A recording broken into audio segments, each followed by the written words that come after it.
Hello student, question paper solution or aneti behave video loi hokoloke swagotom janaisu. আজি আমি সমাধান কৰিম annual examination 2025 বৰ্ষৰ মৰিগাঁও ডিস্ট্ৰিক্টৰ সমাজ বিজ্ঞানৰ প্ৰশ্ন কাকতখন ক্লাছ 9 ৰ ইয়াত থকা এক নম্বৰীয়া অৰ্থাৎ এমসিকিউ খিনি 1 ৰ পৰা 45 টা এমসিকিউ সমাধান কৰিম ভিডিওটো প্ৰথমৰ পৰা শেষলৈকে চাবা প্ৰথমবাৰৰ বাবে চেনেললৈ আহিলে চেনেলটো সাবস্ক্ৰাইব কৰি লবা আৰু কাষতে থকা বেল আইকনটো প্ৰেছ কৰি লবা ইয়াত প্ৰথমটো এমসিকিউ চোৱা মুদ্ৰাস্ফীতিৰ সময়ত আটাইতকৈ ক্ষতিগ্ৰস্ত হোৱা শ্ৰেণীটো হৈছে অপচন স্থিৰ বেতনভোগী লোকসকল অপচন এ টু কাৰেক্ট স্থিৰ বেতনভোগী লোকসকল মুদ্ৰাস্ফীতিৰ সময়ত আটাইতকৈ বেছি ক্ষতিগ্ৰস্ত হয় তাৰ পিছৰ কোৱেশ্চনটো হৈছে লাইনেল ৰবিনছৰ অৰ্থনীতিৰ সংজ্ঞাটো আটাইতকৈ গ্ৰহণযোগ্য কাৰণ ই মানুহৰ অপৰিসীম অভাৱৰ ওপৰত গুৰুত্ব প্ৰদান কৰে সীমিত আহিলাসমূহৰ ওপৰত গুৰুত্ব দিয়ে সীমিত সম্পদৰ বিকল্প ব্যৱহাৰৰ ওপৰত গুৰুত্ব দিয়ে অৰ্থাৎ ওপৰৰ আটাইকেইটাই শুদ্ধ অপচন ডি টু কাৰেক্ট ওপৰৰ আটাইকেইটাই শুদ্ধ তাৰ পিছত তলৰ কোনখন চহৰ ইংলেণ্ডৰ ৰজা দ্বিতীয় চাৰ্লছে যৌতুক হিচাপে লাভ কৰিছিল মুম্বাই চহৰ option D to correct next তলৰ কোনটো উক্তি ভাৰতৰ উপকূলীয় অঞ্চলৰ এটা বৈশিষ্ট্য হৈছে পশ্চিম উপকূল অঞ্চলটো আৰব সাগৰ আৰু পশ্চিম ঘাট পৰ্বতৰ মাজত অৱস্থিত option A to correct next I equal to ভোগ ব্যয় প্লাছ হোৱাট খালি ঠাই পূৰণ কৰিব লাগে সঞ্চয় অপচন বি টু সঞ্চয় তাৰ পিছত ইংগ-বৰ্মা যুদ্ধ সংঘটিত হোৱা সময়ছোৱা হৈছে ইংগ-বৰ্মা যুদ্ধ 1824 পৰা 1826 চনলৈ চলিছিল 1824 চনত আৰম্ভ হৈছিল 1826 লৈকে চলিছিল option D to correct next আগবাঢ়িছো কোৱেশ্চন নম্বৰ 7 লৈ কোৱেশ্চন নম্বৰ 7 ত আছে আহোমৰ ৰজাসকলে স্বৰ্গদেউ বুলি কোৱা প্ৰথাটো সম্ভৱতঃ কাৰ দিনৰ পৰা আৰম্ভ হৈছিল চুহুংমুঙৰ দিনৰ পৰা আৰম্ভ হৈছিল অপচন বি নেক্সট তলৰ কোনটো উক্তি শুদ্ধ উক্তিটো হৈছে ৰাজনৈতিক দলৰ এটা অন্যতম প্ৰধান কাম হৈছে জনগণক ৰাজনৈতিক শিক্ষা প্ৰদানেৰে শিক্ষিত কৰা নেক্সট বায়ুমণ্ডলৰ এবিধ অন্যতম পাতল গেছ হৈছে হিলিয়াম একচুয়ালি হাইড্ৰোজেন হ'ব লাগে কিন্তু ইয়াত অপচন নাই যেহেতু ইয়াত হিলিয়ামই হ'ব হিলিয়াম নেক্সট চীন দেশৰ দৰে একদলীয় ব্যৱস্থা প্ৰচলন থকা এখন সাম্যবাদী ৰাষ্ট্ৰ হৈছে কোৱেশ্চন নম্বৰ 10 ৰ শুদ্ধ উত্তৰটো হৈছে উত্তৰ কোৰিয়া নেক্সট কোৱেশ্চন নম্বৰ 11 কোনজন আহোম স্বৰ্গদেউ ব্ৰিটিছক প্ৰথমে অসমলৈ নিমন্ত্ৰণ জনাইছিল স্বৰ্গদেউ গৌৰীনাথ সিংহই option B to correct next Nagaon জিলাৰ লংকা লামডিং অঞ্চলত বছৰি হোৱা গড় বৰষুণৰ পৰিমাণ অপচন এ 129 সেন্টিমিটাৰ তাৰ পিছত কাৰ নেতৃত্বত 1979 চনত ভাৰতত মৰ্চা চৰকাৰ গঠন হৈছিল চৌধুৰী চৰণ সিঙৰ নেতৃত্বত অপচন সি টু শুদ্ধ নেক্সট একনায়কত্ববাদী শাসক হিচাপে জনা যায় এডলাফ হিটলাৰক নেক্সট কোৱেশ্চন নম্বৰ 15 যুক্তৰাষ্ট্ৰীয় চৰকাৰৰ এটা গুণ হৈছে বিভিন্ন বৈচিত্ৰ্যৰে ভৰা বিশাল দেশত যুক্তৰাষ্ট্ৰ চৰকাৰ বেছি উপযোগী অপচন ডি টু শুদ্ধ নেক্সট পাইক প্ৰথা সম্পৰ্কে তলৰ কোনটো উক্তি শুদ্ধ অপচন এ টু শুদ্ধ চাৰিজন পাইক লগ লাগি একোটা গোট গঠন কৰা হৈছিল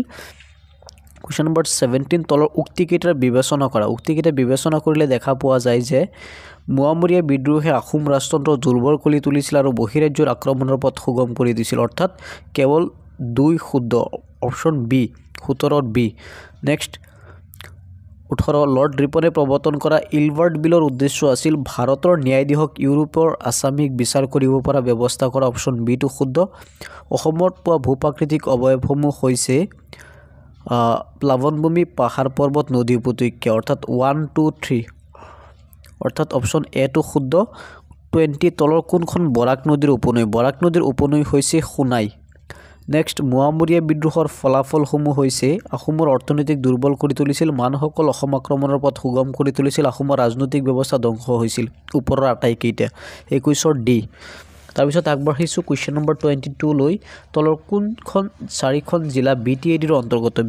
অন্তৰ্গত জিলা কেইখন হৈছে কোকৰাঝাৰ চিৰাং বাক্সা আৰু ওদালগুৰি নেক্সট আহোম ৰজাই কলিয়া ভোমৰাক প্ৰদান কৰা উপাধিটো হৈছে প্ৰতাপ বল্লভ অপচন এ তাৰপিছত তলৰ কোনজন ব্যক্তিয়ে পানীমুৱা বিদ্ৰোহৰ নেতৃত্ব দিছিল পানীমুৱা নামৰ এজন বিদ্ৰোহী অপচন সি টু শুদ্ধ প্ৰত্যেকজন মানুহে দিব লগা হোৱা জনমৰি কৰক দৰঙত কোৱা হৈছিল জোহালকৰ দৰঙত জোহালকৰ বা চৰুকৰ বুলি কোৱা হৈছিল তলৰ কোনখন ৰাষ্ট্ৰ ভাৰতবৰ্ষৰ সীমাৱৰ্তী নহয় আফগানিস্তান ভাৰতৰ সীমাৱৰ্তী নহয় চিৰসেউজীয়া উদ্ভিদ দেখিবলৈ পোৱা সেইবোৰ অঞ্চলত য'ত বাৰ্ষিক বৰষুণৰ পৰিমাণ 200 সেন্টিমিটাৰতকৈ বেছি বাৰ্ষিক গড় উত্তাপ 25 ডিগ্ৰী সেলচিয়াছৰ পৰা 27 degree Celsius next Asiatic Society of Bengal নামৰ আলোচনীত অসম সম্বন্ধে প্ৰবন্ধ লিখা ইংৰাজ বিষয়া এজন হৈছে মেজৰ জেনকিন্স। কোনখন আইনে ইংলেণ্ড চৰকাৰক পোনপটীয়াকৈ ভাৰত শাসন কৰাৰ ক্ষমতা দিছিল? ভাৰত চৰকাৰ আইন। তাৰপিছত ব্ৰিটিছ শাসনকালত খাগৰিজান জিলাৰ সদৰ ঠাই আছিল শুদ্ধ উত্তৰটো হৈছে নগাঁও। তাৰপিছত 1830 চনৰ আগষ্ট মাহত শিৱসাগৰ পুখুৰী পাৰত ফাঁচি দিয়া অসমৰ বিদ্ৰোহী দুজনৰ নাম কি আছিল? পিয়লি ফুকন আৰু জীউৰাম দুলীয়া বৰুৱা। অপশ্যন বিটো শুদ্ধ। 32 নম্বৰত বায়ু প্ৰবাহৰ মূল কাৰণ হৈছে চাপৰ তাৰতম্যৰ ফলত বায়ু প্ৰবাহ হয়।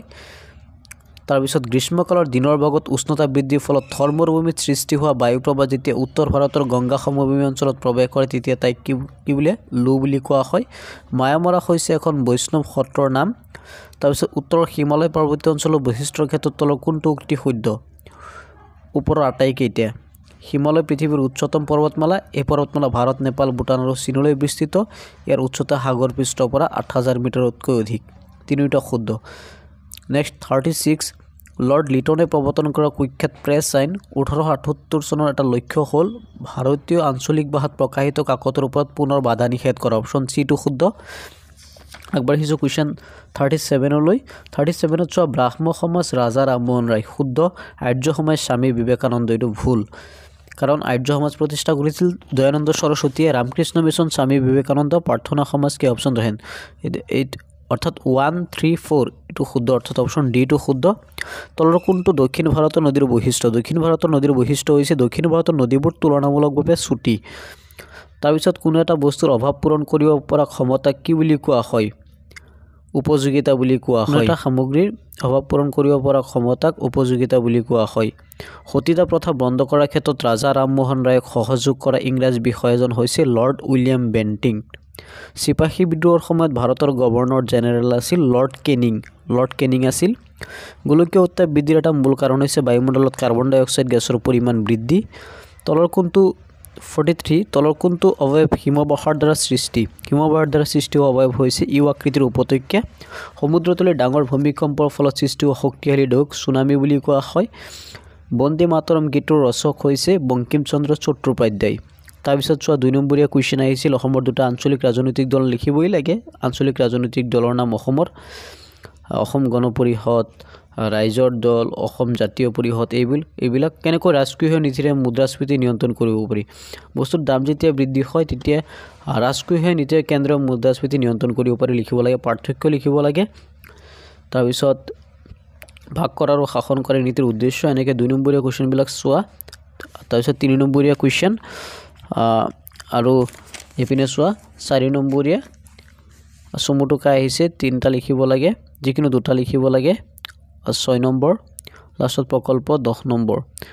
কোনো মেপ অহা নাই, কোনো চিত্ৰ অহা নাই। গতিকে এইখিনি আছিল কুৱেশ্যন পেপাৰ। এনেকুৱা কুৱেশ্যন পেপাৰ তোমালোকে পাই থাকে। ভিডিঅ'টো চাই কেনেকুৱা লাগিছে কমেণ্ট বক্সত জনাবা। আজিৰ কাৰণে ইয়াতে সামৰিলোঁ। ধন্যবাদ।